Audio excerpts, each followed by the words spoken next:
Hello world. This is some intense front lighting here. It's super dark. What's going on? Welcome to episode 109 of Six Figure Live. My name is Ben Hartley with Style and Story Creative and of course Six Figure Photography. And today is Q&A Friday. I like to do this at least once a week. Sometimes we do Q&As more than once a week. But this gives me an opportunity to actually field some of your struggles, field some of your concerns, field some of the challenges that you're facing, and be able to give my experience of some options and some resolutions, and really help to answer some questions. The great thing about this is that if one person has a question, it most likely means that there is a shit ton of other photographers out there that have the same question, the same challenge, the same struggle, right? And so rather than just shooting off an email to that person or texting them or messaging them what I think they should do, I find it way more valuable and way more beneficial to put these on blast anonymously, but to go through them out loud and talk about how we can solve some of these problems. What's up, Jalen? Jalen's in the house. You guys, if you're dropping in here, be thinking of questions, be thinking of things to be asking me. Nothing is off limits. I've got a bridal show that we're going to be doing tomorrow, and so be thinking about questions with work-life balance, personal life, marketing, lighting, creative, clientele, pricing, in-person sales, albums, whatever you got, strategy, structure, website, and I'll give you my thoughts on it. So here we go. We already have a bunch that have hit the inbox. We're going to start with those, and I'd love to prioritize the live questions that come through first. So if you got a question, ask it. Here's the deal. The entire purpose of Six Figure Live is to give you guys some direction. Katie Ranker's in the house. To give you some direction, some inspiration for your week. It's really hard being a solopreneur, an entrepreneur, a photographer, whatever you're doing. As a photographer, you're likely working from home. You're likely going to your living room, going to your basement, going to your garage, going wherever. You're locking the door, trying to keep the kids out. And you're trying to get things done, and it's really hard to do this isolated. And so my hope is at Six Figure Live, I would be the person to be essentially alongside you, to be giving you direction and inspiration and get you guys inside my head a little bit to see what's working for us. The other great benefit is because it's Q&A Friday, and it allows us to interact together. I love being able to field questions live with you guys. And there's something that's really great about live because it's off the cuff. It's just me being me. And sometimes I say things I shouldn't say. It's not like when I go up on stage, I just got back from imaging at PPA. Things are polished there. Not so much here. And that can be really fun. So here's the deal. I'm going to go turn on a light here. Maybe that'll adjust some things so it's not so harsh on me. And then we're going to jump right in, get questions ready, you guys. We're going to do this thing. Victoria already's got a question. I'll get to yours first, Victoria.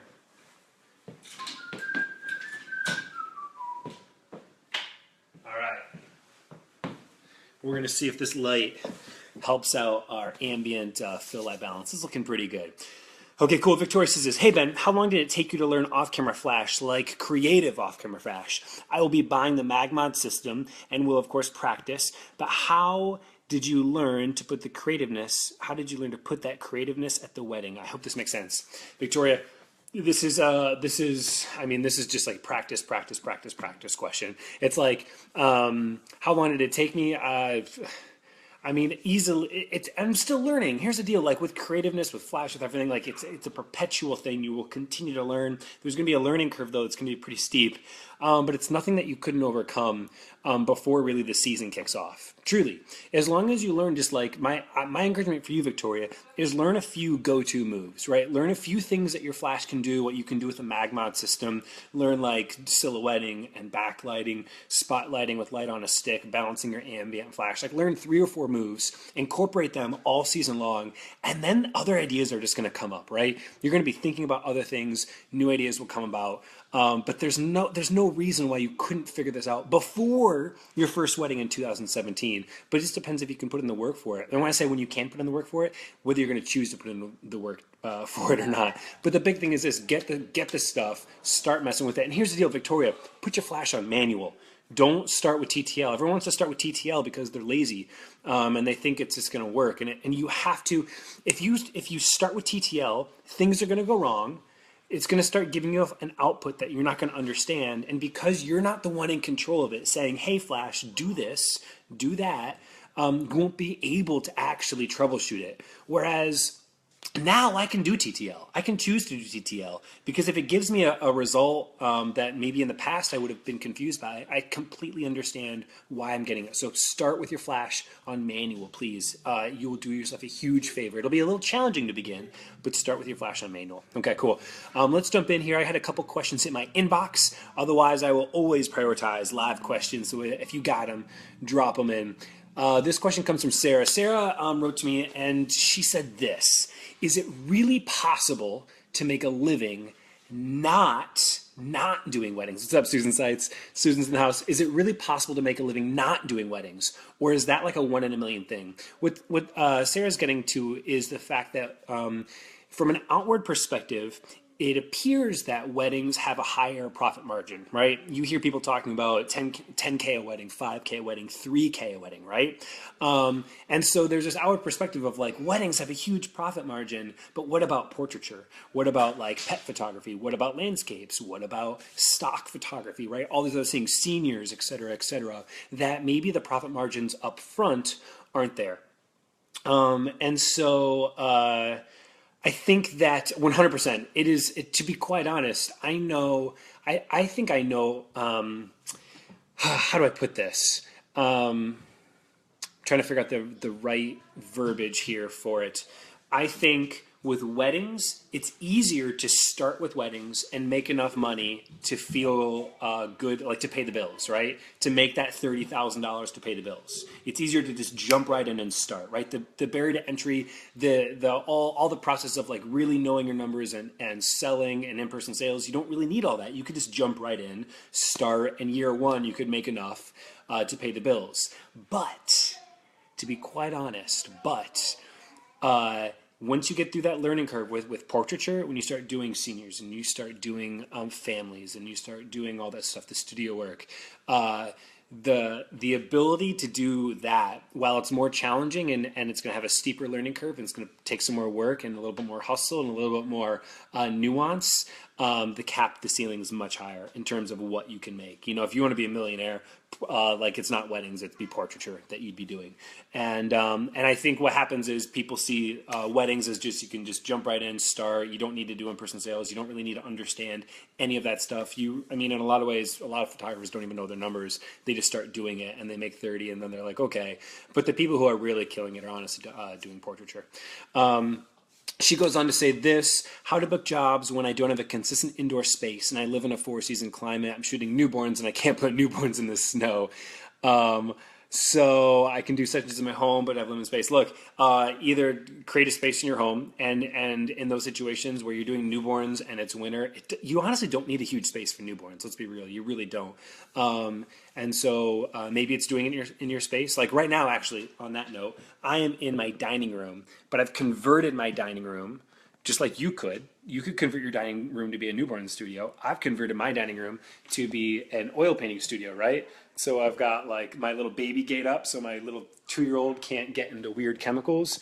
I've got like a little thing here that I put all my brushes on. I mean, like, look, it's ghetto, but like you can do it. And even more so for you, you can make it work really well. Other than that, the other options are this: rent, find another photographer and rent out his space every time you have a shoot. That's the move. Kat is in the house. Adele's in the house. Adele, weddings are profitable. I used to do all genre of photography, and I would lose between 10K and 12K a year from cancellations alone. Yeah, Adele, here's the thing. Once again, when you start doing all the other things, you have to be a business person, to be quite honest. You have to know your numbers. You have to be doing in-person sales. You have to be prioritizing print. You have to be there have to be systems in place. But so the barrier to entry is much greater if you want to do that. But once you start figuring that stuff out, that's when you start making the millions, quite honestly. And so it's a challenge, though. It really is a challenge. So okay, let's keep going. Next question. So Tony shot me this. Tony said, I would say that our biggest struggle is getting clients in the door that are willing to spend the money. Stephen Lowe's here. What's up, Stephen? Clients in the door that are willing to spend the money. So it's like he's saying it's not a problem to get clients in the door. The problem is getting in the clients in the door that are willing to spend the money, right? He says all my clients spend between $1,500 and $2,500, right? Which means, and no one goes beyond that. So he's getting clients in the door, but they're not willing to spend over $1,500, right? So here's the deal. Tony, there are 2 reasons why someone does not buy. Let's address those 2 reasons up front because it might not be your fault or it might be your fault. The 2 reasons that someone doesn't buy. Number 1, someone might not buy because they just simply don't have the money, right? Like you said, it's out of their means. They just literally don't have the cash. And that is not your fault. That's their fault. But then there's reason number 2. Reason number 2 someone might not buy is because you haven't delivered enough value. You haven't actually showed up and said, hey, the cost that I'm charging, this is worth it, right? And that's your fault. And so you have to be really intentional about, auditing yourself and really thinking about, am I actually, look, everyone thinks that they're giving enough value. Everyone believes that they're actually showing up and giving their clients enough value, but you got to audit yourself, man. If people keep leaving left, right, and center, then maybe you're missing your mark on your ideal client, or maybe you're not showing up with enough value. There's some things that you could do. One is incentivizing clients, incentivizing them to book with you at a certain rate by getting X, Y, Z. Intentional pricing structure that's helping to direct clients to the number that you need them to be. Slowly growing your prices, inching them up a little bit at a time, and having your current client persona start to slowly keep shifting. But my guess is, man, it's a value concern. I mean, we have so many clients who come through the door and we get on that phone call, they shoot us that initial email and they say, look, our budget is $2,500. And by the time we've gone through the entire process of giving them value, by the way, Tony, giving leads value, not waiting till they're clients and then showing up and starting to give a damn about them, giving leads value who end up booking us at far greater numbers. And so audit yourself, man. Figure out, is it one of those 2 things? And if it is the client, if it is their fault, if it is someone who just doesn't have the money, then you need to start thinking about your brand, right? And your marketing, and you're probably targeting the wrong person, and that might start with your brand. It might be a branding concern that you're drawing in the wrong type of brides because you need to make that change. You need to evolve, but do it slowly. Don't double your prices overnight, right? Do it slowly. I do it quarterly. Every 3 months, we analyze where we're at as a business. We analyze our numbers. It doesn't make sense to start moving up.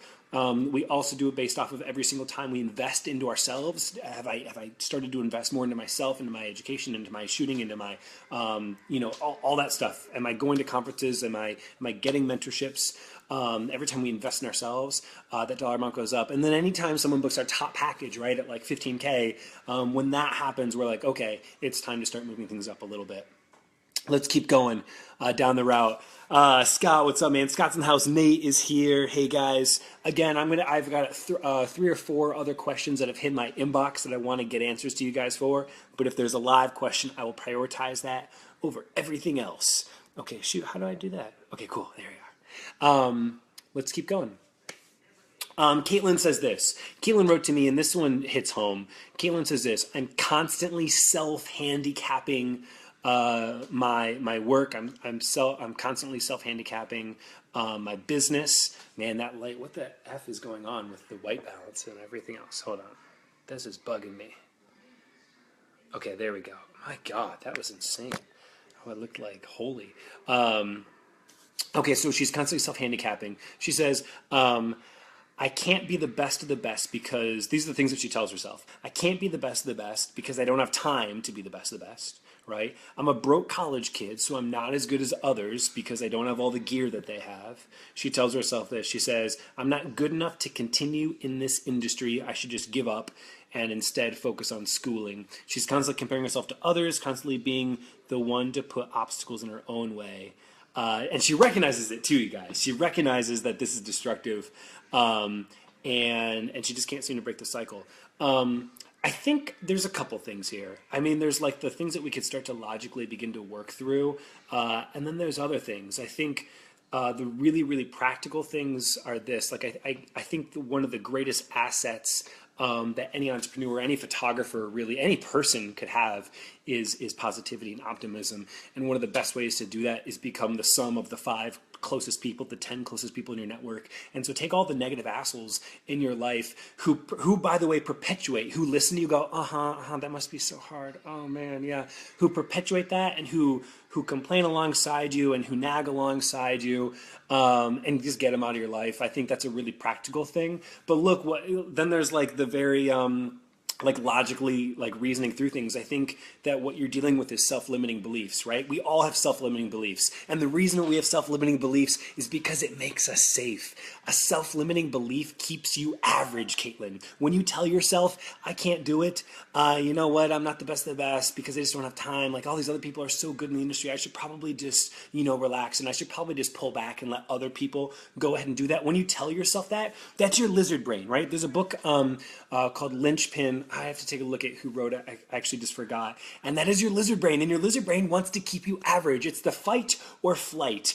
And right now it's saying flight. It's saying, you know what, Caitlin, you should just chill out, because if you really go for it, girl, it's gonna be scary. Like success isn't easy. Success often is tied to discomfort. And your mind doesn't want you to be uncomfortable. It doesn't want you to stress. It doesn't want you to worry. It just wants you to be so freaking average, right? Logically reason through that and say, no, screw you. Like I'm going to go for it, right? Literally, it's just your own mind wanting to keep you nice, warm, and cozy. And I'll tell you what, time and time again, success is found in discomfort. Not in a masochistic kind of way, but like when you're out and it's 5 degrees and you're doing a portrait like session out in snow in the engagement. When this would happen to me, I would literally smile ear to ear because I knew all the other schmuck photographers weren't doing it. They weren't putting in the work, right? They were being average. They were being safe and they were being secure, and they were sitting on their hands. And I knew that success has a lot to do with getting uncomfortable. And so, Caitlin, keep surrounding yourself with good people. I hope that I can be one of those people that helps to encourage you and give you some inspiration, a little kick in the pants, because you can do it. You freaking can do it. Look, we are all just people. Like the best photographers, end of the day, they're just people, but they're people who decided to jump. They're people who decided, no, fuck you, lizard brain. I'm going to go and do what I'm going to do. And I might fail, right? My guess, Caitlin, is you're really scared about failing. You're probably scared about failing not for your own sake, but because of your parents, right? You're probably worried about failing because your sister went to med school or something like that. And you're the art kid, right? We're the artists and we're the entrepreneurs and we're the ones who decided we're going to go make a business for ourselves. And you don't want to fail in front of others. Go fail. Go fail. Like, yeah, go fail, but also go succeed, right? Let's keep going. Scott says this. By the way, Caitlin, thanks for reaching out, girl. Like, seriously, tune in every day. I hope I can continue to give you some direction here.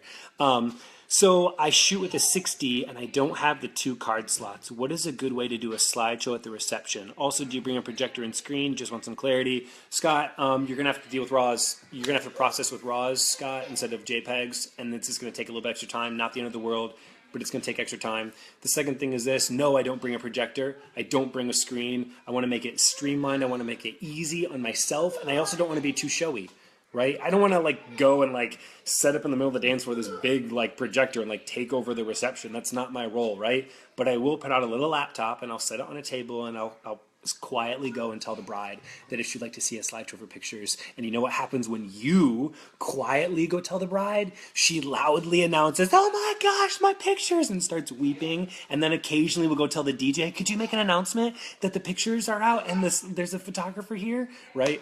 No slideshows, no projectors. Or I'm sorry, not slideshows, no screens or projectors. Les says this, everything you want is just outside your comfort zone. Amen. Truth bomb. Thanks, Les. Dropping truth bombs. Let's keep going. I've got a couple other questions here. Trevor said this, I'm curious about the economics of running a styled shoot. For example, who pays for what, right? Do people get paid? Do you pay other vendors for being a part of a styled shoot? Do you cater it? Do you bring in lunch? Is there entertainment? How about timing for it? Is a Sunday evening good? What about a weekday? Trevor, there's a lot of different ways, man. I would say this. When I've done a styled shoot in the past, We have had all the vendors pay for all of their things, their own things, but I recognize the fact that there are certain vendors that have physical goods involved, primarily the florist. And so with a florist, I've gone ahead and offered to compensate and pay for 50%. You don't have to do that. That's probably rare. I doubt very many photographers do that. But I'm doing a style shoot very differently. I'm not doing a style shoot to get published. I'm doing a style shoot to build the dream team, the A team, the people that are going to be so effing loyal to me, and I'm going to be so effing loyal to them. And so I'm going to help pay for things. No one actually gets paid except for a model. As terms of that, when a model got paid, we all kind of went in on it, but it again came down to the wedding planner and myself were the primary people who paid the majority of the fare for the model. Others didn't. We did cater it, and I personally paid for that. But when you say catering, I'm like, I brought in some Jimmy John's for 6 people. Like, whoop-de-freaking do. You know what I mean? No entertainment. Just put on like some beats on your iPhone or something. In terms of timing, Saturdays are a shitstorm for most vendors because of weddings. And so Sundays, they don't want to be hanging out with you doing a bridal or a style shoot. So plan it for a weekday because Sundays are like the one time that people want to be home with their families. That would be my advice for the economics of a style shoot. But then again, I've got very different opinions about when to do a style shoot and the purpose why to do a style shoot. Okay, cool. Let's keep going. Andrew says this: what's one of your more creative marketing strategies? Here's a creative marketing strategy, Andrew. Rather than going to a bridal show like I'm going to do tomorrow, save $3,000 or $2,000 or whatever the hell they're going to charge you. Go to your Chamber of Commerce. Start working with them because it'll cost you $200 for the entire year. Start getting advertisements out at all the events with all the local businesses. Start working and networking with your local businesses, especially if you just moved to a new area, because they're going to shout your praise. And then show up to the small community events, right? So like if your town's going to have like a little fall like festival thing that like vendors are going to be at, or maybe they do something once a month out in like the street and like the old downtown whatever. Go get a table for like $100 and be the only wedding photographer there to your direct local market. And even if you book no one, it was $100 and you've now continued to network and build and partner with all the other vendors. But the thing is, you won't be competing with a single other wedding photographer, right? All the wedding photographers are worried about bridal shows, right? Just focus on that. You'll be the only one there. And again, this is a play to be building your overall network, to getting other professionals talking and with you, and it's a very cost-effective thing. So there you go, man. There's a marketing strategy for you. Victoria says this: so do you do your same-day slideshow through Lightroom and Emoto? Do you have music? We use Lightroom, zero music. Because the DJ is going to be blasting music and people are going to be talking and stuff. So no music. We just use Lightroom. Lightroom has its own slideshow module. You can just bring your, because you're going to bring your pictures in there anyhow, do some basic color correction and exposure, and then just click on the slideshow tab and then just like press play and your little logo will automatically populate. You don't even have to render the files because they're just there. Shannon says this: I'm doing a bridal show tomorrow too. Got any advice on how to be memorable? How to be memorable. I guess if it's tomorrow, no. I think a lot of it comes down to work. I think too many photographers want to show everything. You don't need to show everything. You just need to show enough for them to remember you. And so that's why I did a big 9-foot canvas, right? It's like this huge dope picture because I'm going to be remembered by that rather than just a ton of little things. What else? And Shannon says this: and drop a plug for Booked, please. So Shannon, we are finalizing Booked, the ultimate guide to getting wedding photography clients. It'll be done, I think, by the end of the month. The 25th is when it's going to be done, and it's step by step, literally every single thing that we do as a studio to get booked up. Now we have 43 weddings, by the way. 43 weddings. We had 42 weddings by January 2nd. For 2017, not including the others that we have booked already for 2018. And I systematically, and it's really fun because I'm actually on camera. It's like me talking to you guys, walk you guys through every single thing that we do. Very practical for how we get clients in the door. And so we'll be releasing that soon. I'll tell you guys more about it, but we'll be releasing that soon. I think around the 25th. Buddy says this: what do you usually take and do for lighting? Buddy, we love the Canon 600s, the EX series, the built-in radio triggers, so screw all that other bullshit like trigger stuff where you have to add on little nodes and doodads and have extra batteries for them. We don't use those, so it's just 600s anymore. Or you could go to the Young Yo. I don't know how to say it. Young Yo. They have some generic ones that are like $70, and they pretty much do the same thing. So that's what we do for lighting. We put it on a stick, by the way, light on a stick. All right, let's get another question here. And then I may have to step away and go be dad.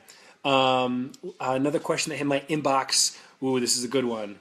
I hate selling myself, is what Jessica says. Jessica wrote and she goes, I freaking hate selling myself. I stumble on what to say in person because I get so nervous. Like she has a poor booking rate when she gets in person with clients. She says right now I only book about half the clients who actually, she says she books half the clients without meeting with them, and she prefers that because her closing rate when she actually meets with someone in person is lower than over the phone. She's saying that she uses her iPad to show images.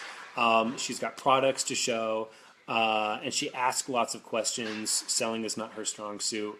So here's the go. Let's talk about this. Let's talk about selling. Let's talk about in-person sales. Let's talk about a pre-consultation meeting, all that kind of stuff. For starters, a lot of photographers get real nervous about selling. Because we're all like artists and we're all creatives and we're all so personally connected, and it's weddings, right? And so we all hate selling. But I think it's a lot to do with we hate the perception that we have about selling. Because when we think selling, we think like sleazy car salesman dude, right? So here's my question to you, Jessica. Are you a sleazy car salesman? Are you a smarmy individual? Are you out there trying to take advantage of your client? My guess is, and my hope is no. And if that's the answer, then you don't need to be worried about coming across as salesy, and you don't need to be worried about coming across as manipulative or as smarmy or whatever it may be. And I think that's the first hurdle to get over, is the fact that, look, I'm not someone who's out there trying to take advantage of people, and thus selling isn't what I think selling is. Okay. The second thing is this. I think some people overcomplicate the whole selling things, and they start thinking about I've got to use the right script, and I got to do it in a certain way, and you just got to give a shit about people, right? So that's number one. But then it's really a 3-step process, right? Selling. Number one, you have to actually offer something. You have to offer value, right? You offer value to your client. The second thing that you have to do is you have to educate on why it's important, why it's valuable. So many photographers focus on what it is and how they do it, right? They're focusing on trying to sell photography, images, photographs, digital, whatever it may be, or they're focusing on how they do it. Look, I'm a natural light photographer. I keep things very candid and photojournalistic, and it's all about how and what they do, right? Instead, you need to be focusing on the value of why it's important, why it will benefit your client. So first off, offer value. Secondly, educate your clients on why it's important, why you're different, right? And the great thing about this is, Jessica, you are you. You get to focus on you during that. And the third thing is this, and this will really set you free. At that point, you give clients the freedom to choose. And for many photographers, and then you step back, by the way, but for many photographers, we actually rob our client of the freedom to choose. We say, look, we don't do, you want to get, you can't get an album. We don't offer print. Everything's, you get the digital files and that's it, right? But what if a client wanted to buy an album from you? You've robbed them of the freedom of choice to choose to get more value from you, right? Give clients the freedom to choose to buy as much value from you as they'd like. And again, so many photographers shortchange themselves because they make that choice for their client. They say, nah, people don't want that. People don't want canvas. People don't want wall art. People don't actually want an album. All they want is digital. And at that point, once you've done that, you've self-sabotaged the whole thing, and you've robbed your client of the freedom to choose to enjoy more value from you. Do you guys get that? Some people just want to buy more value from you. Like when I go to the freaking candy store, I'm always looking for these sour belt things. And if they had them, if they were to offer them and say, Ben, we've got these sour belt things, they're $5. It'd be like, take my money, I'll pay you $10 for them because I just want them, right? Give people the freedom to choose from you. I think the next thing is this, again, just taking it off the pedestal of selling and just start actually relating to people. There's no script, because when's the last time you had a script talking with someone that you actually cared about, talking to a friend or a family member? There's no script. You just got to be genuinely interested and curious about people. Genuinely interested and curious about people, right? That's it. Just be genuinely interested and curious. Those are my thoughts. Let's see here. Scott says this, do you guys have a welcome package gift? If so, what do you do? We do, Scott. There's a couple of different things that we do. We occasionally will do some wine with a bag, a branded bag with a Sounds Very Creative handwritten thank you note to the lead that's thanking them for just spending time. It's actually thanking them for caring enough about their memories that they would spend time with us. Another thing that, so there's that. We also make sure that every single lead that comes to the door gets an actual print. That's another one. Sometimes you could do fresh flowers. But yes, there's always a welcoming gift. Catherine says this, so were you saying that you would sell digitals? Yes, Catherine. I am saying that I would sell digitals. I'm not sure. I think I probably read that a little too late. It was probably going tongue-in-cheek off something. But yes. Catherine, yeah, there you go. Just teasing. There it is. Awesome. All right. You guys, thank you so much for hanging out. If you've got other questions, guess what? I'll be doing this every week. I'll be showing up for you guys every single day, every single week. Monday, I'm flying out to Mystic. I'm heading to Portland. I might not be able to go live with you guys because of flight and time and travel and stuff. We'll see, but I'm going to be at Mystic. And everyone's going to, to be quite honest, the presentation that I got, I think, is really freaking dope. And so, whoa, I almost fell. I'm excited for you guys, whoever's going to be there, to get a chance to see it. Hear it, come find me, and I'll bring you guys behind the scenes at Mystic next. So thank you guys. Wish me luck at tomorrow's bridal show. Keep going hard. Cheers.